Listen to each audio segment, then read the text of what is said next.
Hi hello. അപ്പം നമ്മുടെ വീട്ടിൽ കുറച്ച് ദിവസമായിട്ട് മതിലിൻ്റെ പണി നടന്നുകൊണ്ടിരിക്കുകയായിരുന്നു. മതിൽ പണി കഴിഞ്ഞു. ഇന്ന് തേപ്പായിരുന്നു. അപ്പോൾ പണിക്കാർക്ക് ചായയൊക്കെ വെച്ച് കൊടുത്ത് കഴിഞ്ഞിട്ട് ഞാനൊക്കെ ഇങ്ങനെ പാറും കൂടി ഹോസ്പിറ്റലിൽ പോയി. പാറൂസിൻ്റെ മുടി ചെറുതായിട്ട് നിരച്ച് കാണുന്നുണ്ട്. പിന്നെ നല്ല താരൻ ശല്യവും മുടി കൊഴിച്ചിലൊക്കെ ഉണ്ട്.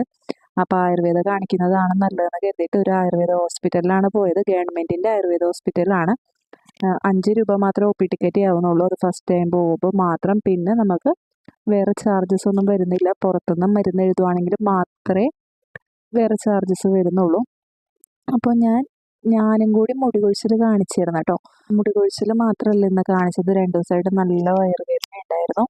അപ്പോൾ അതും കൂടി കാണിച്ചതുകൊണ്ട് ഡോക്ടർ യൂറിൻ ടെസ്റ്റ് ചെയ്യാൻ പറഞ്ഞു. യൂറിൻ ടെസ്റ്റ് ചെയ്യാൻ ലാബിൽ പോയി ടെസ്റ്റ് ചെയ്തു. വന്നപ്പോഴാണ് അറിയുന്നത് യൂറിനിൽ ഇൻഫെക്ഷൻ നല്ല രീതിക്ക് ഉണ്ടായിരുന്നു. അപ്പോൾ പാറും കിങ്ങിണിയും കുറേ നേരം അവിടെ ഓടിക്കളിക്കായിരുന്നു കേട്ടോ. കിങ്ങിണി 2-3 പ്രാവശ്യം ഹോസ്പിറ്റലിൽ വീണു, തെന്നി വീണു ഓടിക്കളിച്ചിട്ട്. ഞാൻ എന്നിട്ടും നിൽക്കാൻ പറഞ്ഞിട്ട് നിൽക്കുന്നുണ്ടായിരുന്നില്ല. നല്ല കളിയിലായിരുന്നു 2 പേരും. അവർക്ക് വലിയ സന്തോഷമായിട്ടോ കൊണ്ടുപോയത്. പിന്നെ പോയത് 2 വീലറിലായതുകൊണ്ട് തന്നെ യാത്രയുടെ ഇടവേളയിൽ നമുക്ക് വീഡിയോ എടുക്കാൻ പറ്റിയില്ല. പാറൂസ് വന്നിട്ട് ഹെൽമറ്റ് ഊരിക്കുകയാണ് അപ്പാപ്പനെ കൊണ്ട്. ഇങ്ങനെ ഡ്രസ്സൊക്കെ അപ്പം തന്നെ ഊരിക്കളഞ്ഞു. പിന്നെ അവർ ഉറക്കി കഴിഞ്ഞിട്ട് ഇന്നലത്തെ വർക്കിൻ്റെ ബാക്കി ചെയ്യാമെന്ന് ഞാൻ കരുതി. രാവിലെ പോകുന്നതിന് മുമ്പ് വീഡിയോ എടുക്കണമെന്നുണ്ടായിരുന്നു. പക്ഷേ പണിക്കാർക്ക് വെള്ളവും കാര്യങ്ങളൊക്കെ കൂട്ടി വെച്ചിട്ട് പെട്ടെന്ന് തിരക്ക് പിടിച്ച് പോയതുകൊണ്ട് വീഡിയോ പിടിക്കാനുള്ള ടൈം കിട്ടിയില്ല കേട്ടോ. അപ്പോൾ അവർ ഉറക്കി കിടത്തിയിട്ടുണ്ട്. 2 പേരും നല്ല ഉറക്കമായിട്ടുണ്ട്. വഴക്ക് പറഞ്ഞാണ് ഉറക്കാൻ കിടത്തിയത്. സാധാരണ സ്കൂളില്ലാത്ത ദിവസം 2 പേരും ഉറങ്ങാറില്ല.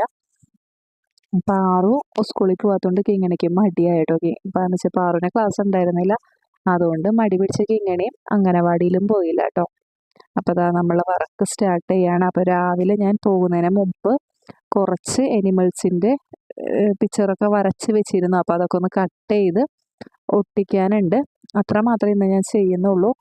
കുറേ ചെയ്യാനുണ്ട്, പക്ഷേ ബാക്കി ഞാൻ ഇന്ന് ചെയ്യുന്നില്ല. എനിക്ക് നല്ല വയറുവേദന ഉണ്ട്. അതുകൊണ്ട് ഇത്രയും ചെയ്ത് വെക്കാമെന്ന് വിചാരിച്ചു. ചെയ്ത് വെക്കുന്നത് തീരില്ലല്ലോ എന്ന് കരുതിയിട്ടാണ്. അപ്പോൾ 1-2 പേജ് വെച്ചിട്ട് 2 ദിവസമൊക്കെ ആയിട്ട് ചെയ്യാമല്ലോ എന്ന് കരുതിയിട്ടാണ് എനിമൽസിൻ്റെ പിക്ക് ഇന്ന് തന്നെ ചെയ്യാമെന്ന് കരുതിയത്. അപ്പോൾ കഴിഞ്ഞ ദിവസം ഞാനൊരു മാവേലിനെ വരച്ചിട്ടുണ്ടായിരുന്നു. ഗാന്ധി ജയന്തിയുടെ ഇതായിട്ട് ഗാന്ധിജീനെയും പിന്നെ ശിശുദിനത്തിൻ്റെ ഇതായിട്ട് നെഹ്റുവിനെയും വരച്ചിട്ടുണ്ടായിരുന്നു. അപ്പോൾ ഞാൻ അത് കൈയോടെ ഒട്ടിക്കേണ്ട സ്പേസിൽ തന്നെ ഒട്ടിച്ചു. പിന്നെ വളർത്തുജീവികളെ ഞാൻ ഇന്ന് ഇതായി പൊട്ടിച്ചതാണ്.